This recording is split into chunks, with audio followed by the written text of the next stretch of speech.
I'm Nicole Burley. It is Thursday, September 9th. This is Rush Hour. Those top stories in just a moment. We have a team of reporters spread across the country.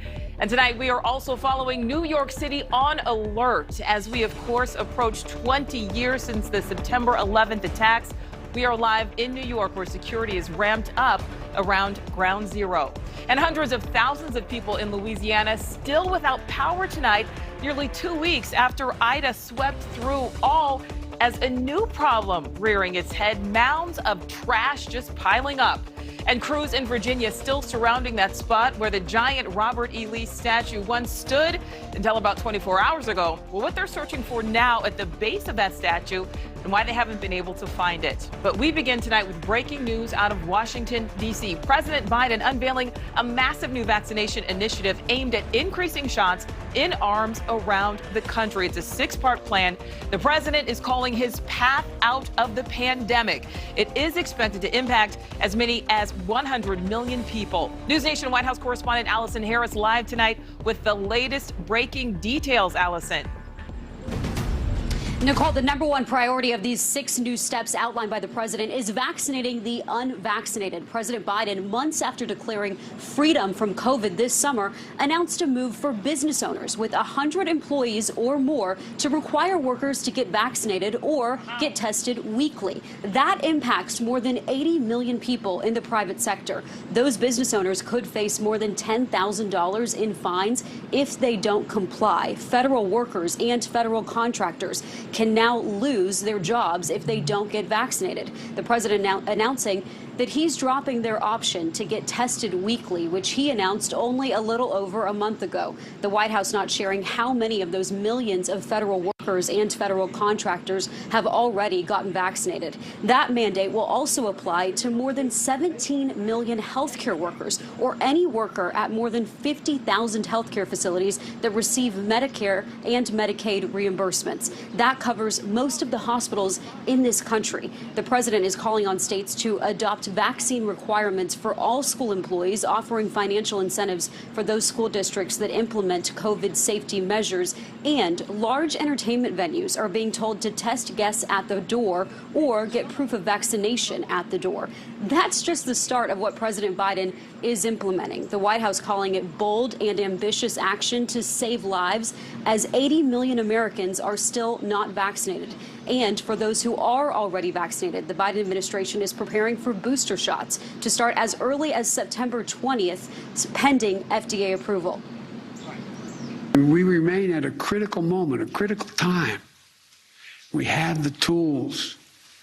Now we just have to finish the job with truth, with science, with confidence, and together as one nation.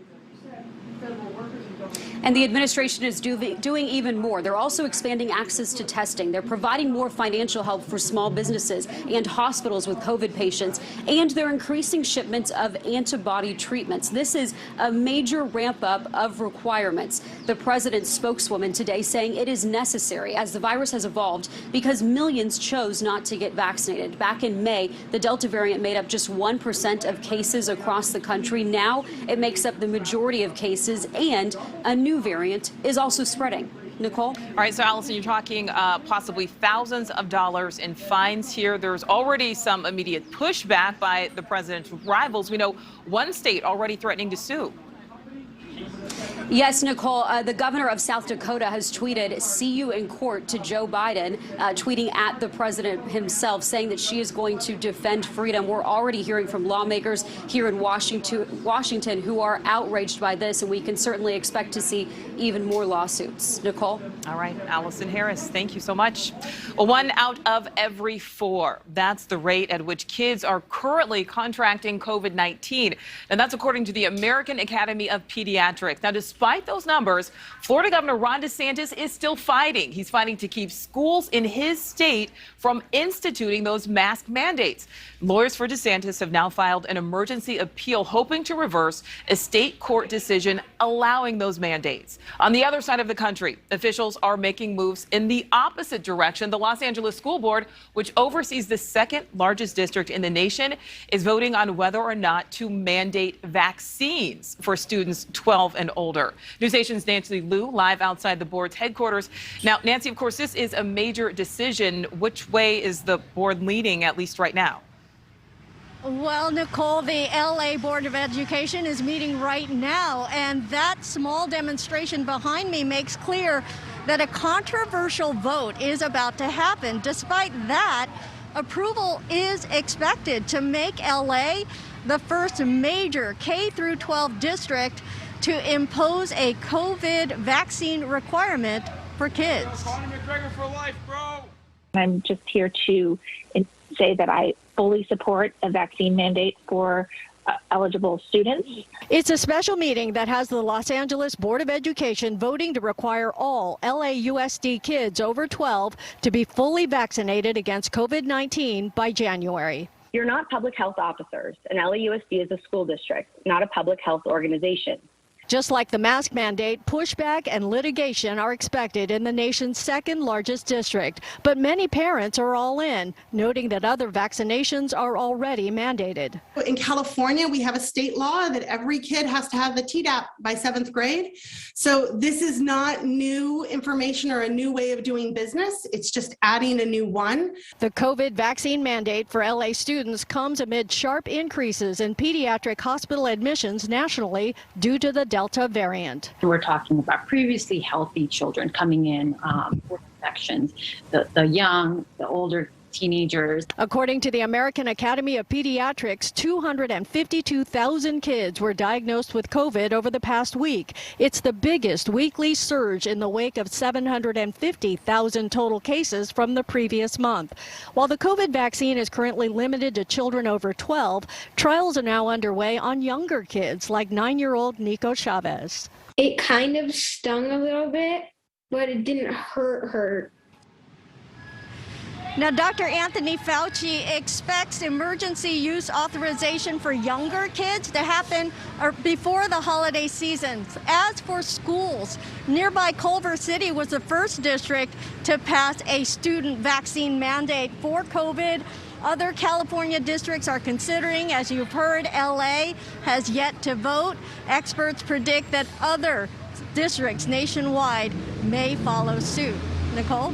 All right, Nancy, thank you for that. Well, obviously, the vaccine and mask debate continues. So let's take a look at the numbers over the past year. So this red line is the 7-day moving average of U.S. COVID deaths since September 9th, 2020. That's exactly 1 year ago today. Now, you can see the average was 724 deaths per day. Now, that figure exploded to nearly 4,000 per day in January before slowly decreasing over the next few months down to just over 1,100 6 months ago. Reaching a low point, this is July, but since then, it's been a steady increase to where we are now, more than 1,000 deaths per day. Now, some states calling in the National Guard to help deal with this surge. Let's start over to News Nation correspondent Janelle Fort. She's live for us outside a hospital, that hospital about 20 miles outside of Atlanta. So, Janelle, what are these National Guard members seeing inside the hospitals? Well, Nicole, a lot of sick patients and staff stretched thin. We know with this surge in new COVID cases has also equated into a surge in hospitalizations. And what we're seeing from that is a lot of hospital systems entering crisis mode. So far, 7 governors have deployed the National Guard to try and fill some of these gaps. In the past month alone, we saw it here in Georgia, but we also saw it in Tennessee, Kentucky, South Carolina, and Oregon. And Montana and Idaho have actually had to redeploy theirs because of this most recent surge. Today, Piedmont Fayetteville, right outside of Atlanta, gave us an inside look at its operations. This is one of 10 hospitals in the state getting the extra aid. There's 24 guardsmen working here in some capacity. We spoke with one sergeant working in supply chain management, another that was working as a medic helping out in the ICU. And when we were inside, you could see the dire need for the extra sets of hands. This hospital is operating above capacity. Normally, they're able to house about 282 patients. Right now, they have 317 patients admitted. They've created overflow areas and lobbies and down hallways. And each quarter we went down, someone would stop the guardsmen and just give them a simple thank you just for being here. We've heard about the stresses on healthcare workers throughout this pandemic. And I asked the guardsmen if seeing some of this firsthand is taking a toll on them. It's something that can weigh on you if you allow it to. It's something that can, that you can take home with you. But, at the end of the day, of course, you have to, continue on the mission just like we're trained to do. And so it's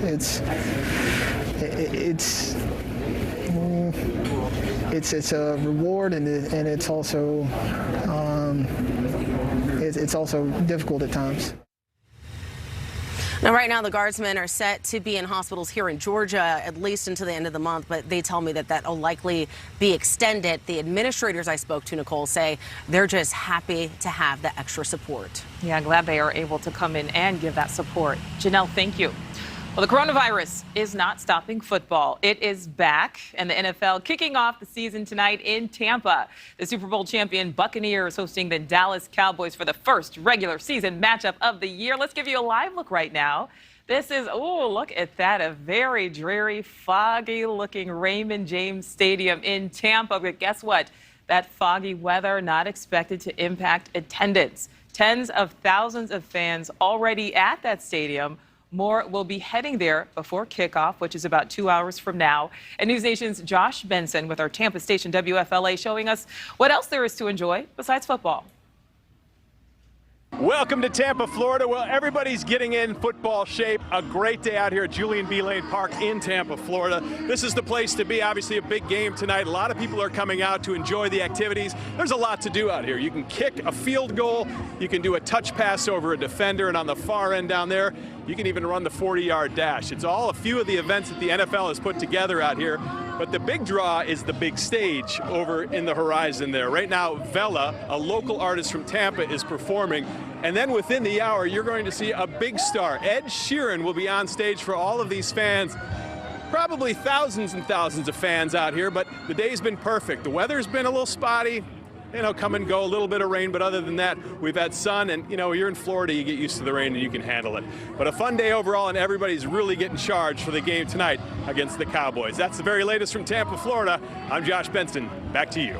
All right, Josh, thank you. Well, players, coaches, and fans will, of course, all be in person starting tonight, although COVID protocols will be in place. And News Nation correspondent Michael Schur live in Los Angeles tonight. That's where the Super Bowl will be played. So, Michael, tell us how the league is keeping everyone safe. Nicole, it's so interesting. What we saw last year was COVID, right? And there were shutdowns, and it was unanimous across the league. The vaccinations have changed that a little bit, and the way that different teams are handling the vaccinations has put a lot of stress on the NFL.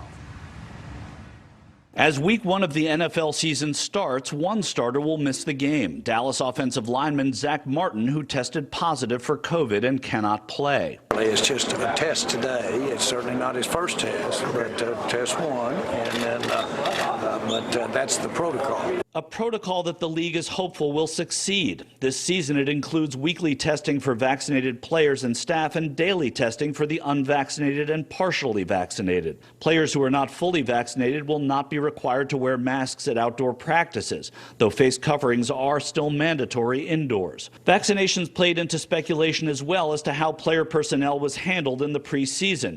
The specific team has such a bad outbreak that, they are compromised competitively, can't field a team, whatever the case may be, they will have to forfeit. And what you see there, Eric Branch of the San Francisco Chronicle talking about the penalties that will be incurred by other teams if they cannot field a team on a Sunday or even a Monday night or even a Thursday night like tonight, Nicole. But you also have the fans involved, right? There are only 5 teams that are requiring masks indoors and outdoors at the stadiums. Here at SoFi Stadium, where it's not dreary like it is in Tampa today, the Rams and Chargers play. It'll be the Rams this weekend. They'll be one of only 2 teams playing in front of fans that are masked. The other will be in Buffalo, Seattle requiring it, New Orleans requiring it. But New Orleans, because of Hurricane Ida, Nicole, they're playing their games in Jacksonville. Yeah, playing them in Jacksonville for now. All right, Michael, thank you for that. All right, we're going to switch gears here now. And new tonight, the Department of Justice suing the state of Texas over its restrictive abortion law. Attorney General Merrick Garland saying that new law illegally interferes with federal interests. But legal experts warn that while it may ultimately be found unconstitutional, The way it's written actually makes it an uphill legal battle. NewsNation's Anna Warnicki has the latest tonight from Washington.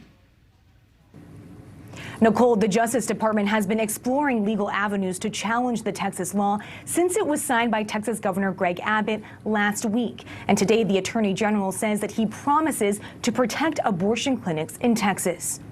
U.S. Attorney General Merrick Garland says the new Texas law, known as SB 8, is illegal. The act is clearly unconstitutional under long-standing Supreme Court precedent. In a lawsuit filed Thursday, Garland argues a state may not prohibit any woman from making the ultimate decision to terminate her pregnancy before viability. The Texas law bans abortions starting at about 6 weeks into pregnancy, but it's enforced through civil action, awarding at least $10,000 to anyone who successfully sues someone who aided in an abortion. The statute deputizes all private citizens without any showing of personal connection or injury to serve as bounty hunters. Jamar Brown with the Texas Democratic Party says the law has some doctors in the state too scared to operate. Providers having to either pull back services or even close their own doors temporarily. This law is a peaceful constitutional law that involves civil lawsuits. But Chelsea Yeomans with the anti-abortion group Human Coalition Action says the law is valid. They found a way to enforce the laws. If the government officials refuse to, it can be done in the hands of private citizens. Garland says if the Texas law prevails, it could become a model for action in other states to pass similar laws undermining women's rights. Vice President Kamala Harris met with abortion and reproductive health providers this afternoon from several states, including Texas, about the impact of Senate Bill 8. The White House says this is a critical priority for the Biden administration. In Washington for News Nation, I'm Anna Warnicki. Back to you, Nicole. All right, Anna, thank you. Well, a major milestone today in Afghanistan, the first major flight out in over a week, a commercial flight by Qatar Airways taking off from Kabul's airport. NewsNation's D.C. correspondent Joe Khalil live for us tonight in Washington. So, Joe, tell us how many people were on that plane and where were they headed? Not exactly clear yet, Nicole, but you can't understate how important this is. The first round of Americans out now of Afghanistan, eventually on their way home. And this is the first commercial flight out of Kabul that we've seen since the military left Afghanistan. So they went from there to Qatar, and eventually they're going to be here in the United States. Already landed in Qatar. Actually, they may be on their way already. We don't know the number, Nicole, because the State Department only said that they've invited more than 30 American citizens and permanent residents to get on that flight. But they didn't actually say how many came. They said not all of the people they invited actually made it on board. So presumably they know the number. They just haven't confirmed it yet, and we're waiting to confirm that. But the State Department spokesperson Ned Price did say this is not going to be the last flight out of Kabul. We will continue to invite Americans and others to whom we have a special commitment on future flights, additional opportunities for them to depart Afghanistan, again, if they so choose. Now, what's really interesting about this is the role the Taliban played. They have kept their word, and they actually were a helpful partner to the United States in facilitating this, getting Americans out and getting Afghans who were American allies also out of the country. The State Department commended them. The White House even got some flack because they said that they were good partners in this effort. It's going to be interesting to see how that happens moving forward, because still they've formed their new government, the Taliban has, but the United States has not recognized it. Two of their top officials, Nicole, are still on terrorist watch lists. So let's see how it plays out as more flights come out of Afghanistan. Yeah, we know the administration promised to get them out, so we're glad to see that that is happening. All right, Joe, thank you. Well, Saturday officially marks 20 years since the September 11th attacks, and preparations have been long underway for Saturday's ceremonies. But tonight, we're taking a look at the state of our nation's security in the face of those ever-evolving terror threats. And NewsNation correspondent Tom Negovin joining us live tonight in New York City. Now, Tom, we know federal agencies have already issued warnings.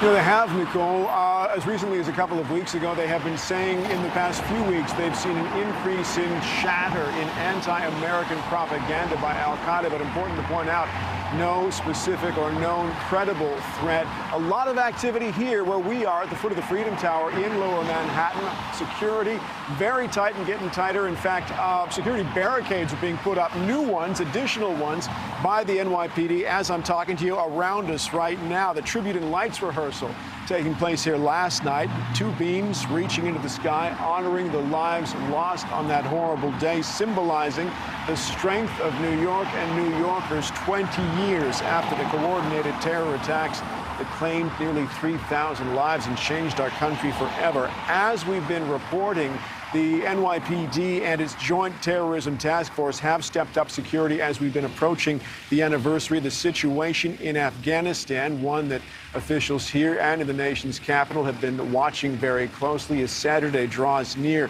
while reminding us that their response to terrorism has evolved a great deal over the past 2 decades, as have their intelligence gathering abilities. But the threats have evolved too, in particular the cyber threats. A lot of chatter and activity online, more of it all the time. The work that these intelligence agencies do daily is cutting through the noise and getting to the actionable intelligence. And one thing that they've noted a lot more lately is increasing calls to action by terror groups. They say they grew louder this year. That most recent bulletin by the Department of Homeland Security, issued now nearly a month ago, suggesting terrorists may try to exploit the 9/11 anniversary domestically, to international terror groups as well. No threats, though, identified against the city of New York or the United States. Nicole?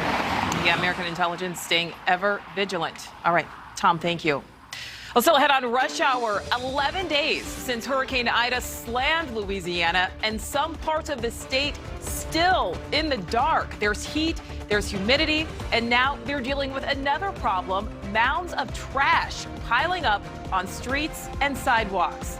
And yesterday, the Robert E. Lee statue came down. Well, today, crews are still on site, digging underneath that statue's base, what's supposed to be there, and why they still haven't found it. And only about 2 hours till the start of the NFL regular season, how the league is finally warming up to sports betting and just how much the NFL stands to gain.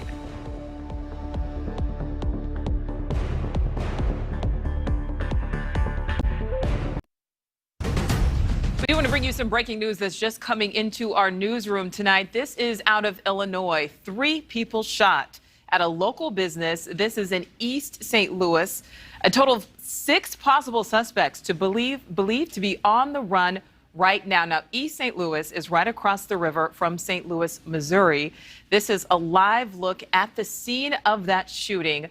A Metrolink train stopped as police report a vehicle on the tracks nearby. Now, right now, it's unclear if that car or the train are involved in the shooting. Again, though, we can confirm at least 3 people shot. We will continue to bring you any updates on this breaking news as it comes in.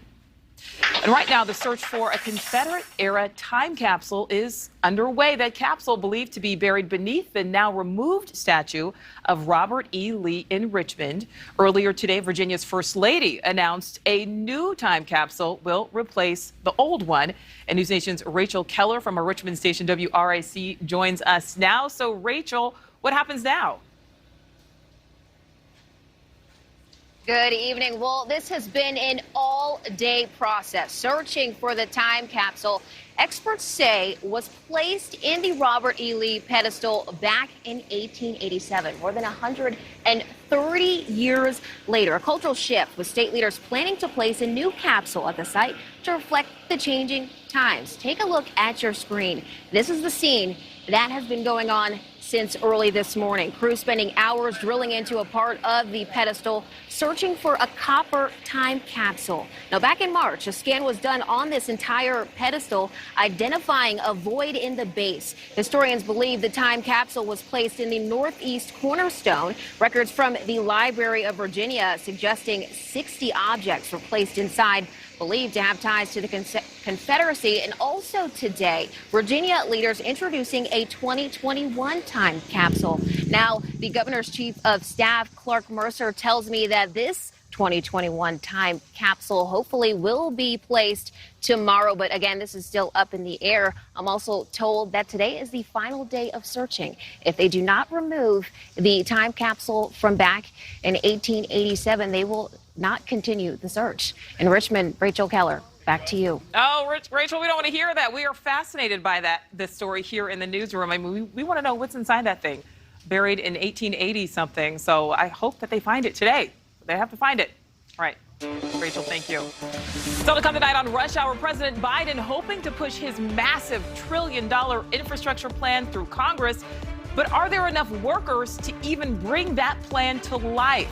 We have a closer look at the growing shortage of skilled workers. That's coming up in Money Nation.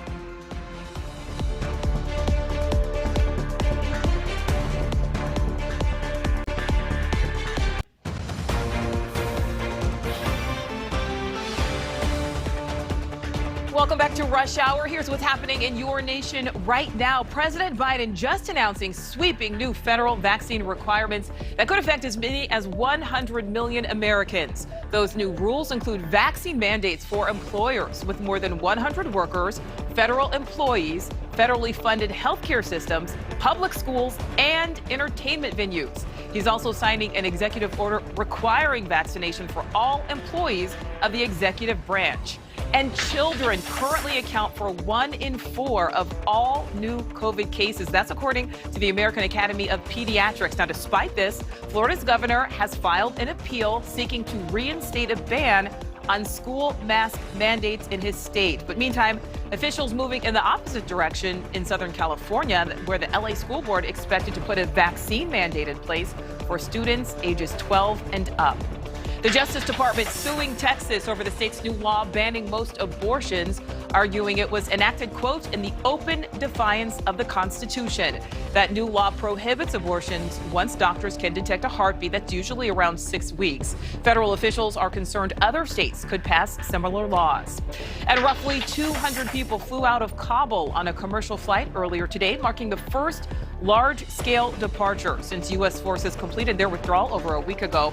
Americans, green card holders, and other nationalities were all reportedly on board that flight, which 2 senior Taliban officials are said to have helped coordinate.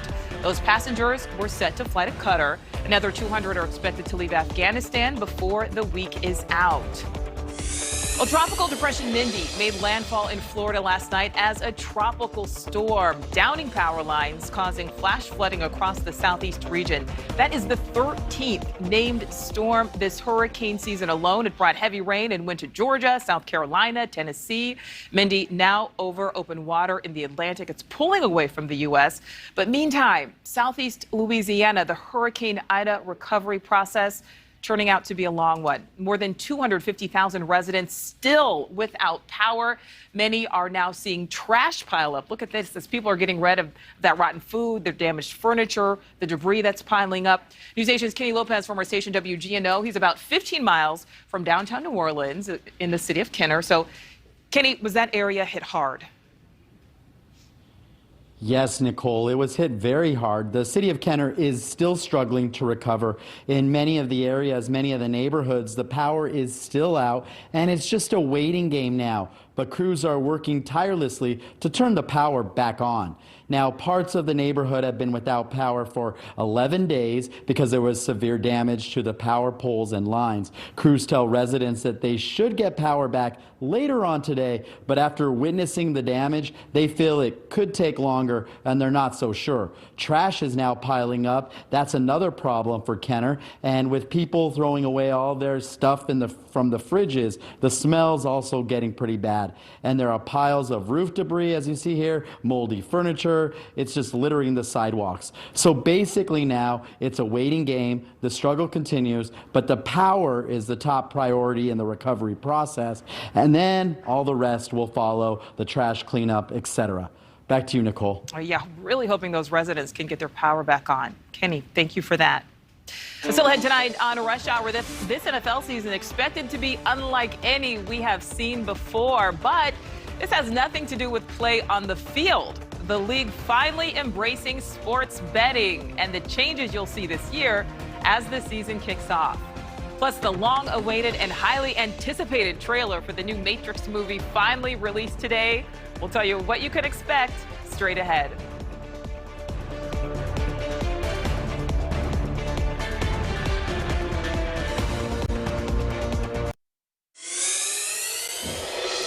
Here's a live look again at Raymond James Stadium in Tampa. That is where the NFL kicks off its regular season tonight with the defending Super Bowl champion Buccaneers hosting the Dallas Cowboys. And you might notice something interesting watching the broadcast. NFL sanctioned advertisements for sports gambling. People in 26 states can now wager on NFL games legally. Paul Gerke joining us now from the home of the Jets and the Giants, that is MetLife Stadium. So, Paul, that list of states allowing betting on games seems to be growing. Yeah, it really is, Nicole. In fact, just in time for kickoff of the NFL season today, 3 more states made it legal to gamble on games. Shout out to you guys out in Arizona, Washington State, and in South Dakota. In fact, by the time the Super Bowl rolls around in February, 5 more states will have opened their doors for sports betting. Believe it or not, it's been 3 years since the Supreme Court ruled on this, allowing states to open up for sports bettors. And honestly, it's not something we have to hide anymore. We don't have to talk about it in hushed tones or with side-eye glances. Sports betting is part of our culture, and now it's out in the open, and the NFL is embracing it with open arms. Money talks, and the NFL is listening. The last of the 4 major American sports leagues to cozy up to sports betting has struck a deal with 7 companies to advertise during games this season, and people across the country are lining up to place their bets in broad daylight. I think there's a bit of a myth that Americans haven't embraced sports betting for a long time. They just haven't had access to do that legally under the regulated environment. Casey Clark is the senior vice president of the American Gaming Association.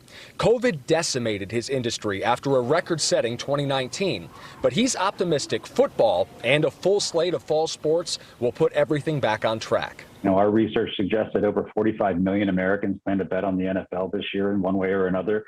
Gaming revenues across the board from sports and traditional casino games are up 17% in July over a record year in 2019. And so the rebound that we've had from a really catastrophic year for our industry in 2020 is significant. States have raked in more than $25 billion in revenue so far this year. It's likely we'll break the yearly record of $44 billion. And that might just be the start of what lies ahead. Just look at other countries with legalized sports gambling. You know, there's been a legal sports betting market in the United Kingdom longer than there's been a Premier League. And so we're just getting warmed up in this country. Nicole, one of the reasons sports gambling has really taken off over the last few years, besides the Supreme Court saying it's okay for states to regulate it, is that mobile gambling is becoming more of a thing. It's an entirely different experience for the sports fan when you can just pick up your phone and live bet a game with a single swipe. That's legal in 17 states right now, 4 more by the time the Super Bowl comes around. All right, so Paul, you know, a lot of people do kind of the casual betting, you know, the work pools, the fantasy football. But of course, you know, we do have to acknowledge the fact not everyone's comfortable with this. And we can start with the obvious problem of gambling addiction. Yeah, and that is a pretty obvious problem, Nicole. I actually asked Casey about that, and he had a great answer. He said, this is a form of adult entertainment, and if you don't enter into it with that sort of social contract, if you expect it to be something else, if you're trying to get rich off of it or you have a problem with it, you shouldn't be sports gambling in the beginning. And honestly, he says AGA is working right now with the league and a few of their partners to make sure people are gambling responsible and getting the resources to people as it becomes more mainstream. But in the end, Nicole, it's about us, the consumer. What do we want to be able to do? It's a free country. It is, and everything in moderation. All right, Paul, thank you for that. All right, let's talk the economy now. And a lack of skilled workers seems to be posing a challenge for President Biden's infrastructure plan. NewsNation's Corey Johnson joining us now from San Francisco. Corey, I was reading about this morning. It truly fascinates me. You know, what does this mean for that $1.4 trillion infrastructure bill if we don't have the workers who can do the jobs? Yeah, we're seeing some really remarkable things in the economy right now in terms of unemployment. So we found new files for unemployment at 310,000 last week. What does that mean? So some people are losing their jobs. A lot of people are getting hired, but we're at a very interesting inflection point, rarely seen in the U.S. economy, where there are more jobs available than there are people who are able to fill them. And a lot of that refers to where people are. It also refers to what skills they have available to do those jobs. And what we find is that a lot of people just can't find the jobs that they want, and employers can't find the workers that they want, and it's slowing down economic growth. So when you talk about what it means with the infrastructure bill, one of the big things that's being fought over with that infrastructure bill are trying to make it possible for people to take these jobs. Look at this chart. This is really interesting. There are more job openings right now than there are jobs where people are working right now. So civilian unemployment is less than the job openings. You could hire every single unemployed person, even if they had the skills for the job, and there would still be more jobs available. That rarely ever happens at the level it's happening right now in the U.S. economy. It says that the economy, despite the Delta variant, and the Delta variant slowing things down, the economy is very strong. There's a lot of hiring in this economy, but there aren't enough skilled workers to fill those jobs. All right, Corey, we have limited amount of time. I could talk with you about this all day. We're going to bring you back because we've got to also talk solutions. We're going to bring you back and do that. Corey, thank you so much for your expertise tonight. I look forward to that. We appreciate it. Still ahead tonight on Rush Hour, we are breaking down the brand new trailer for the new Matrix movie, what we are learning from the new footage, and when this long-anticipated sequel hits theaters.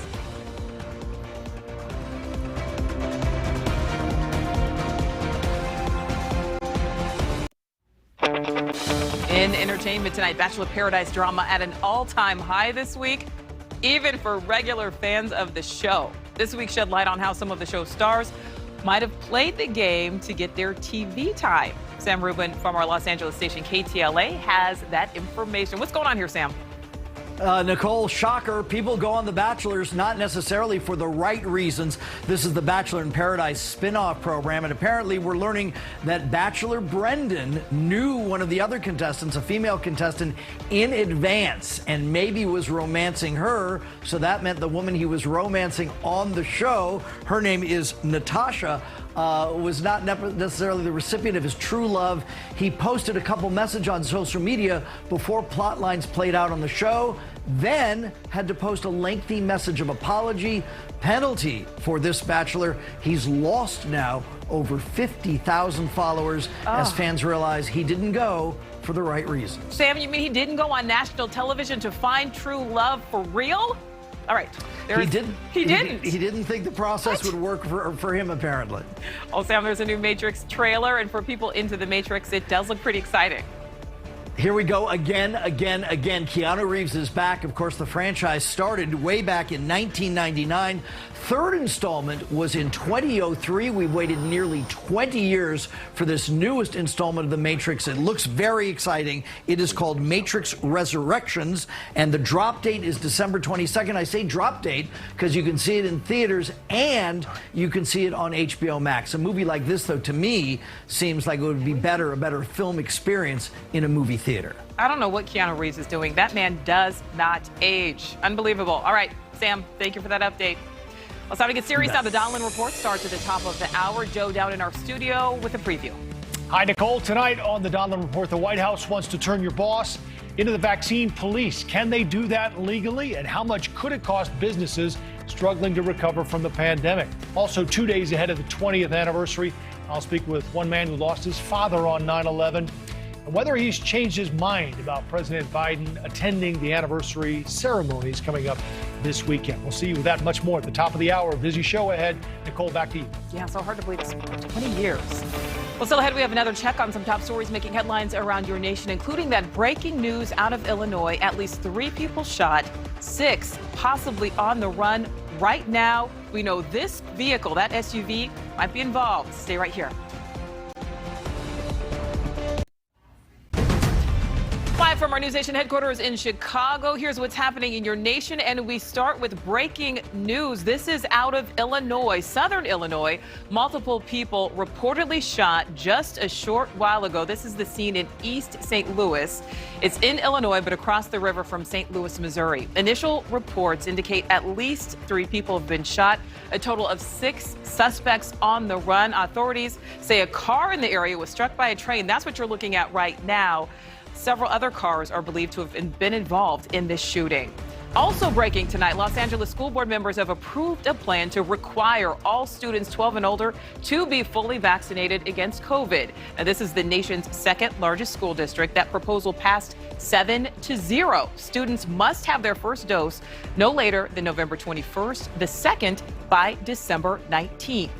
Moderna is working to combine a COVID-19 booster with the flu vaccine. The drug maker already had several flu vaccine candidates in development. An analyst says clinical testing of the combined vaccine will likely start over the next 6 to 12 months. Moderna says it also hopes to later add vaccinations for other respiratory diseases into an annual shot. Well, the man who admits to massacring a Florida family last weekend told investigators he thought a sex trafficking victim lived in the home. Police say this man, 33-year-old Brian James Riley, crafted a plan in which he had to, quote, kill everyone. Riley, who served 4 years in the Marines and had tactical training, shot and killed 4 people, including a 3-month-old baby. An 11-year-old girl was also shot, but she survived by playing dead. Investigators say Riley had no connection to this family, and there were no victims of sex crimes in that house. New details tonight on a shooting that put a prominent South Carolina attorney, Alex Murdaugh, in the hospital. The Hampton County Sheriff's Office report that has classified this weekend's roadside shooting as attempted murder. The report also said Murdaugh was not visibly injured, but the sheriff says that was likely a computer error. Now, earlier this year, his son and wife were murdered, but no one has been arrested in connection with that case. The FDA delaying its decision on whether to let the e-cigarette brand Juul stay on the market. It comes after the agency banned nearly 950,000 e-cigarettes and related products due to their potential appeal to underage teenagers. Parents, politicians, anti-tobacco advocates have pressured the FDA for years to ban Juul products, which many blame for the recent spike in underage vaping. The FDA says it would need more time to rule on the company's products. All right, as always, we like to leave you with a smile. And tonight's comes courtesy of Florida and a meat vending machine in Tampa. This sits outside of a butcher shop. It offers up fresh cuts, Italian sausage, other meaty snacks, 24/7. You're probably thinking Tampa. There's lots of sun, right? Hot temperatures. But hey, this machine has sensors. It keeps it temperature regulated. It accepts debit, credit, Apple, and Google Pay. So the next time you're in Tampa, maybe you get a late night craving for a slab of bacon. You are in luck. Don't say we didn't tell you. That is all for Rush Hour tonight. A reminder, you can follow me on social media. Just search Nicole Burley on Facebook, Instagram, and Twitter. Next up, the Donlin Report. Later, On Balance with Leland Vittert, News Nation Prime, and Banfield. And remember, you can check headlines anytime at newsnationnow.com. You can also download our free News Nation Now app. Have a great night.